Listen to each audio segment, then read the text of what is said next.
Et en termes d'équipe, si on pourrait donner des quick wins, donc pour ceux qui veulent scaler avec les équipes, on a fait pas mal de podcasts avec Sophia notamment et d'autres experts sur les équipes. Mais si je pourrais donner un conseil, c'est vraiment essayer d'avoir l'équipe la plus lean possible.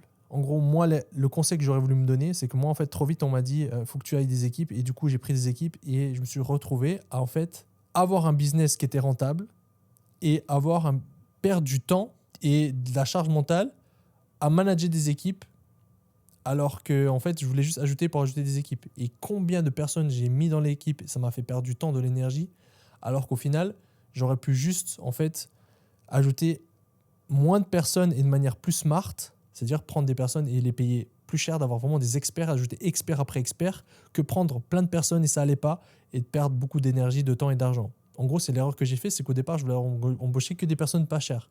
Et j'ai embauché que des personnes pas chères. Et du coup, ça a rajouté des galères, des erreurs. Des personnes ont fait des erreurs qui m'ont coûté 80K. Pareil. 80K, L'année passée, explique un peu. en gros, je me suis dit, vas-y, ça serait cool qu'on plante des arbres. J'ai bien envie de planter des arbres. On a sondé nos clients. Ça vous intéressait qu'on plante des arbres? Non.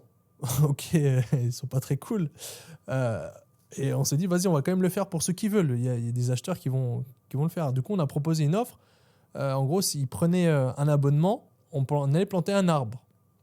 Ok, cool. Donc, il fallait setup une automation pour tous ceux qui prennent l'abonnement de planter un arbre.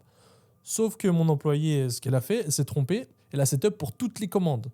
Ce qui fait que d'un coup, je remarque 2 mois plus tard, on a des factures de 40K et 40K de Shopify. Et en fait, pour toutes les commandes, on avait planté des arbres. Et je crois qu'encore, il y avait un autre bug. Genre pour plus de 80K d'arbres.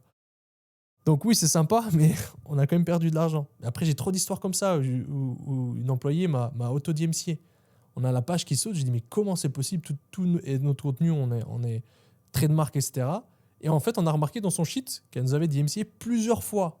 Et dans le procès, c'est bien dit, on ne DMCé jamais nos pages et jamais notre website. Et pourtant, c'est elle qui a écrit la page. Donc en fait, d'avoir des employés qui ne sont pas des experts, ça peut vous coûter très cher. Moi, ce que je vous conseille vraiment en 2026, aujourd'hui, c'est sécuriser votre profit. Le profit est first, c'est-à-dire vous faites du profit, ok, vous allez pouvoir croître, vous allez pouvoir avoir des experts, etc. Mais n'embauchez pas des gens pas chers juste pour avoir des gens pas chers. Embauchez que des gens, c'est que vous êtes sûr.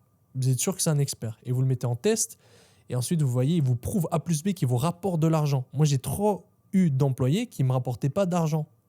Des fois, c'est l'employé qui n'est pas performant, des fois, c'est juste le poste qui ne vous rapporte pas d'argent. Et du coup, ça ne vous sert à rien d'avoir quelqu'un qui ne vous fait pas gagner de l'argent ou vous empêche de perdre de l'argent.